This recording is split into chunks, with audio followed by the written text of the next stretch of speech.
and then you get to the division, and then you get to the championship series, and then you get to the World Series. If we were able to go that far into it, how many more starts could he potentially have, including the rest of the regular season? So Fliegelman and I were trying to figure this out. We think it probably somewhere around 6, 7, or 8. Okay. In that range, it makes sense to me. In that range. So I understand. I would love for him to have a perfect game, and I guess if that were Terry Collins and Johan Santana, they'd let him throw 170 pitches. With the amount of times this guy has gotten hurt this year, with the oblique and all these other different things, you know what?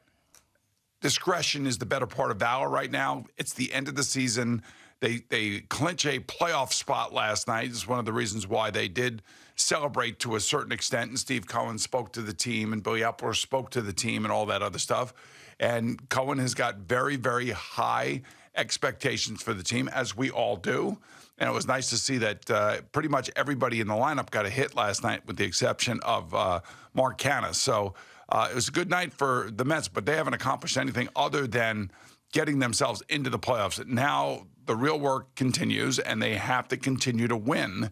And they have to stay in front of the Braves. That's all there is to it. Yeah, and I love seeing them in the October shirts. I mean, it just gives you that feeling, because it really hasn't been a lot of times. I mean, 10 times in their history they have made the playoffs, even fewer times in my lifetime. So to see them wearing the October stuff, taking the pictures, and having a mild celebration last night, I thought was cool. But I think they know exactly what you just said, that there are bigger fish to fry in this season. And I knew that Scherzer was going to come out of the game. We all knew he was going to come out of the game. And it's not so much a Mets thing or a Max Scherzer thing. It's a baseball today thing that I've got an issue with, because everybody's doing it. It happened with Clayton Kershaw. The Twins just had it happen to them. If you're pitching a perfect game and you get up to your pitch limit, you are out. And I just don't know where it stops. Like, at what point are we going to start seeing position players get taken out of games when there's a 3, 4, 5-run lead in the 7th or 8th inning? We see that. No, I'm saying because they're afraid that someone's going to get hit in the hand or a hamstring. You don't see it as much as you do with the babying of the pitchers.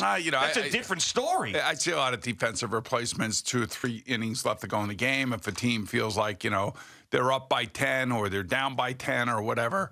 But I don't know. It's just, for me, the most important thing is October baseball. No, but that's not disputable, though. I understand that. That's not, and nobody is arguing that. All right, well, I mean, seems like you're arguing something. You're yelling at me. I'm arguing just the fact that just baseball drives me nuts these days with this stuff. Like, okay, what's the goal for the Yankees this year? The World Series. Okay, great. You got a guy chasing history in Aaron Judge.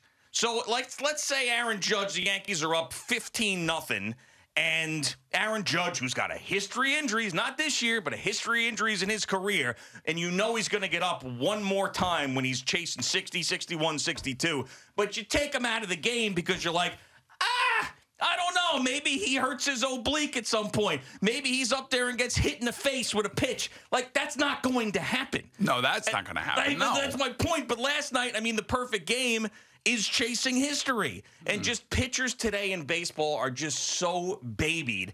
And I just think because of Jacob deGrom, too, and what we've seen with him recently, and then this. I'm not going to blame Buck. I'm not going to blame Billy Epler. I'm not going to blame Max Scherzer. It's just baseball today is insane to me. Think about it.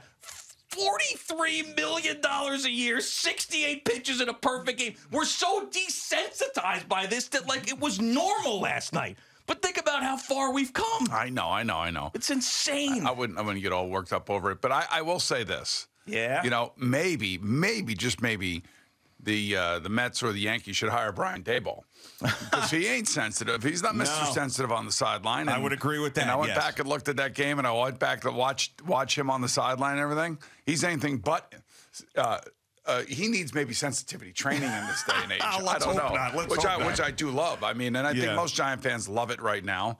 But I understand the frustration, all that stuff. Buck hates it. Buck is going to do it, and that's the way it is today. But deep down he hates that. Of course he does. He hates that because he's seen it all. He's an old-time baseball guy. He hates it. And I was surprised because Scherzer's someone I feel like can bulldog his way through anything. And, if he wanted to continue, maybe they would let him continue another inning. I need him to bulldog his way through the playoffs. Yeah, I know, but you can't guarantee that, I don't know. Hey, just get him to the playoffs. Get this team to the playoffs, winning the division. That's the most important thing right now. But it's 68 pitches. I don't care. Then next time he comes out, he throws 80 pitches. This is a guy who threw 80 pitches in like his first spring training start. Remember that? It was crazy. I mean, but he can't throw more than 68 last night. It's not his fault. They had a number, and they felt like they wanted to make sure they hit that number and maybe even under that number. They probably had like a 75 number for him. Yeah, I know. And they also wanted to get Tyler McGill into the game. They wanted to get him some work, and it probably felt safe putting him in. And then he gives up 2 runs, but they wanted to get him out there. There's a lot of things that are going on right now that they're trying to set themselves up for a deep October run is what they're trying to do. And I got no issue with that. And last night was a way more of a positive. It was a great night. It was an awesome night. Scherzer was a lot of fun to watch. The fact that they clinched was great. It's a baseball thing that annoys me, especially when you start talking and comparing it to other sports too. Like, I mean, all of this stuff, like, resting of the NBA players that we see and no back-to-backs and all these stupid things that go on when these guys are getting these guaranteed contracts. Meanwhile, in the NFL, you got like 3 guaranteed contracts out there. One of them is to a sexual predator, and you got guys breaking ankles. You got another guy getting taken off the field in an ambulance last night. Nobody's babying these guys. Well, you can't. Well, the game doesn't allow you to be babied. But you know what I'm saying? But that's the thing. It's like, baseball, you shouldn't be allowed to be baby because it's the least violent of all the sports. So it's like... Yeah, but they also play the most games. They play the most games, and they have the most injuries, and the soft tissue injuries. These baseball players are so soft. All right, hold on. Just hold on. They're like me on the soft. No, that's what I was going to say. Listen... And I'm not getting paid $43 million a year. You're not playing anymore either. So like when we did play softball, especially the first game, like you busted it out of that batter's box. And I pulled a hamstring. Right, and you wanted it like in the worst way. So that's how they play every single game. Every single game is full on. Well, unless of course your Glaber Torres running the first base, but but most players play full on, and there are opportunities for oblique pulls and hamstring pulls and Achilles stretches and things of that nature. And we've all been down that road, and we've seen it. And it's a long season, man. And you have to understand, playing at a high level, like Scherzer was playing last night. I mean, he was at a really, really high level. Yeah, but and he was bringing it, and he was. But every pitch he brought it last night. I mean, did it seem like he was laboring at all? No, it didn't. But every pitch he was bringing it. That's what he does every start. And so does DeGrom. And DeGrom is so good that nobody can hit him, so he has to throw 101 pitches after 6 innings because he's striking everybody out. Yeah, I mean, as long as these guys are fully stretched out and ready to go in the postseason, then I guess it doesn't matter. We're watching. I don't want to hear about a pitch count in a game 7 of an NLCS. I'll tell you that much. You're not going to be hearing about that. But we just watched about 6 or 7 pitches that Max Scherzer threw last night on CBS Sports Network. You could see how he is into every pitch. His body's into every pitch. He is all in nonstop. Now, look, I would love to see a perfect game, but you know what?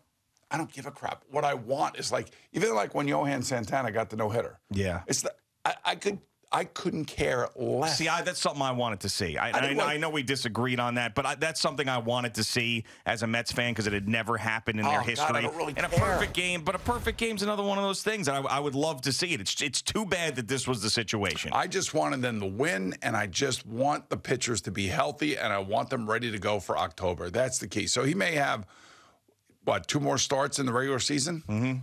Right? And now it's Carrasco's turn tonight. Remember I told you last week, okay, now the Mets starting 5 are all healthy. They're all in line to finish this season off strong. And they've done that. They did that through the Pirates series, and now they're starting that with the Brewers series. Absolutely, and you'd love to see that this rotation is churning, and this is exactly what you wanted. Beginning of the season, at some point you get DeGrom back. You're going to have DeGrom and Scherzer at the top of that rotation. You get anything out of these other guys. Look what Bassett has given you. So, yeah, they are in a great spot. Still, though, you would like them to have a little bit more of a cushion with the Braves, who continue to win, but I still believe, because the Mets have led this division for so long, and every time the Braves get close and they surpass them the one time, they come back and take it back. So I expect that to be the case in these last couple of weeks of the season. And, oh, by the way, head-to-head, they've beaten the Braves a lot this year. You know why? Because the Braves are a home run hitting team. The Mets aren't a home run hitting team. The Mets are a contact team. The Mets are take a lot of pitches team. Yeah. And when they're winning, they take pitches. Nimmo has long at bats. Every now and again, you'll get a home run from Lindor, or you'll get a home run from Pete. So they got to get Marte back now. That's the next thing. Absolutely. Marte is the next thing, and they'll be ready to go, just like the Yankees. They'll get Severino back.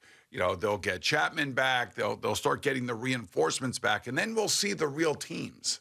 Hopefully, everybody stays healthy, and we'll see the real teams going into October. That's what we all want as fans around here. Yeah, I think that we will. I mean, with the exception of a player here or there, I do think that we will. And we'll get the Yankees back in action at home against the Pirates with Aaron Judge sitting on 59 home runs. So every one from here on out is going to mean something. All right, so let me ask you a question. So Friday night's game is what, on Apple Plus? Apple TV? Apple TV, whatever. Yeah.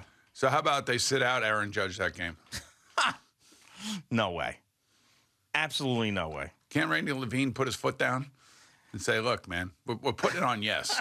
I mean, he does. He's like the executive chairman of Yes or something like that, as well as his duties for the Yankees. It is Friday's game. So, Right. I mean maybe Thursdays, by the way, So we went over this the other day. They're Fox. That's Fox. But at least that's Channel 5. Right. So Thursday Yes is not. I mean, has a real good chance of not getting these games because Thursday is Fox, Friday is Apple TV Plus, and Sunday is Sunday Night Baseball on ESPN. So Yes is got. I mean, unless this happens, against Toronto. So Yes has got these games against the Pirates, and then 3 against So they got these 2 against the Pirates. Right. They've got Saturday against the Red Sox. Then the rest of the way, it's going to be Yes. So they have to avoid these. All right, so it's landmines the next here. 6 games are the Pirates and Red Sox. Mm-hmm. And out of those 6 games, 3 are on Yes.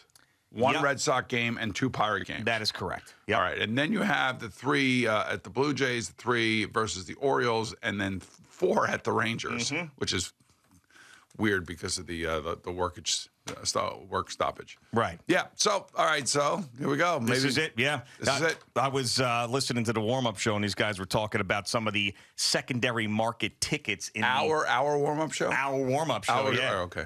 The secondary market tickets out there that are being sold in the sections and where Aaron Judge tends to hit home runs. Yes. Some of them are $900, $1,000 because they're sitting out there waiting. So is that starting tonight? Their fishnets. Yeah, of course, starting tonight. I mean, you catch 60, that's a big deal. Right. 60's everyone from here on out is going to be a big deal. 60, 61, 62, and beyond, they're all going to be big deals. The kind of year he's had, he's doing it tonight. He's going to hit 3 home runs. I'm just telling you. Man, that would be something. I wouldn't be surprised if it happens in the next 2 days because the Pirates are so bad and their pitching is so bad. But he is just everything about him this year has been spot on. Everything. Yep. He hasn't missed a beat in anything. Plays in almost all the games. He's got 127 RBIs. He's scored 122 runs. He's got 59 home runs. He's 1 percentage point behind in the batting race. I mean, it's ridiculous. I mean, this has been a season for the ages for him, and he is going to finish it off strong. The greatest contract walk year of all time, Aaron Judge. Thank you for watching. Please like, comment, and subscribe. And don't forget to hit the red bell so you're notified when we have new content.